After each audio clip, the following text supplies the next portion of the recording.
तो दोस्तों, यह कहानी है नागराज का आशीर्वाद।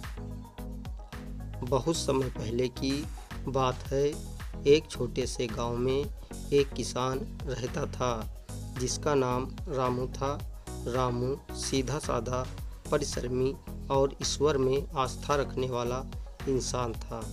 उसका एक छोटा सा खेत था जिसमें वह कठिन परिश्रम करके अपने परिवार का पेट पालता था। परंतु पिछले कुछ वर्षों से उसके खेत में अच्छी फसल नहीं हो रही थी। कभी सूखा, कभी बाढ़, किसी न किसी कारण से उसकी मेहनत बेकार चली जाती थी। एक दिन नाग पंचमी का पर्व आया। गांव के लोग मंदिरों में नाग देवता की पूजा करने लगे। सभी स्त्री पुरुष दूध, चावल और फल लेकर नाग देवता को चढ़ावा चढ़ा रहे थे। रामू के पास उस दिन चढ़ावे के लिए कुछ भी नहीं था।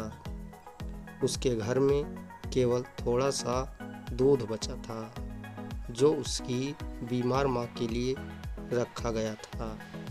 रामू माँ के पास गया और बोला, माँ, आज नाग पंचमी है पर मेरे पास चढ़ावे के लिए कुछ भी नहीं। सोच रहा हूँ क्या थोड़ा दूध नाग देवता को अर्पित कर दूँ। माँ मुस्कुराई और बोली, बेटा, श्रद्धा में ही सबसे बड़ी भक्ति होती है। ले जा, थोड़ा दूध और नाग देवता को अर्पित कर दे। जो बचेगा वही हमारे लिए प्रसाद बन जाएगा। रामू ने थोड़े से दूध को एक छोटी सी कटोरी में रखा और पास के पुराने पीपल के वृक्ष के नीचे गया, जहाँ लोग मानते थे कि एक नाग देवता का वास है। वहाँ उसने आंखें मूंदकर श्रद्धा से प्रार्थना की और दूध चढ़ा दिया। फिर वह चुपचाप घर लौट आया। रात के समय जब वह सोया हुआ था तो उसने एक सपना देखा। एक दिव्य प्रकाश में चमकते नाग देवता उसके सामने प्रकट हुए और बोले, हे रामू, तूने अपनी कठिन परिस्थिति में भी हमें सच्ची श्रद्धा से पूजा।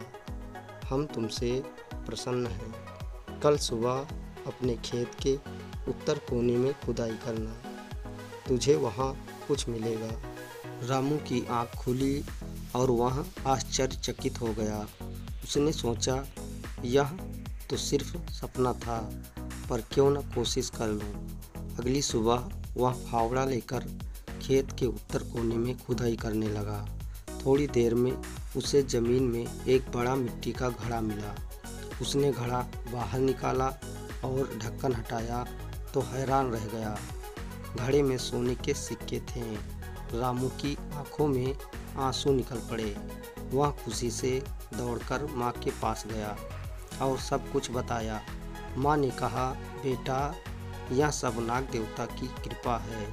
तूने निस्वार्थ भाव से पूजा की, उन्होंने तुझे आशीर्वाद दिया। रामू ने उन पैसों से पहले गांव के मंदिर में नाग देवता के नाम पर एक छोटा मंदिर बनवाया और हर वर्ष नाग पंचमी पर विशेष पूजा का आयोजन करने लगा। उसने अपने खेतों में मेहनत जारी रखी, लेकिन अब उसकी किस्मत बदल चुकी थी।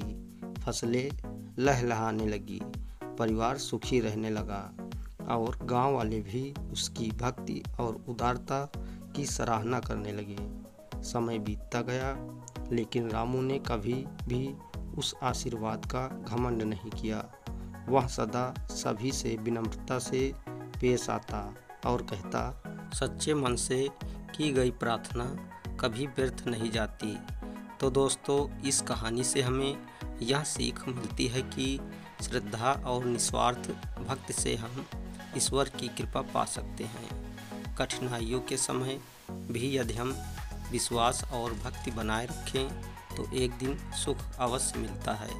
तो दोस्तों, नाग पंचमी केवल पूजा का पर्व नहीं, बल्कि यह भी सिखाता है कि प्रकृति जीव जंतु और देवी देवताओं के प्रति आदर रखना ही सच्चे मनुष्य का धर्म का प्रमाण है। तो दोस्तों, यह कहानी आपको कैसी लगी कमेंट करके ज़रूर बताइएगा। धन्यवाद।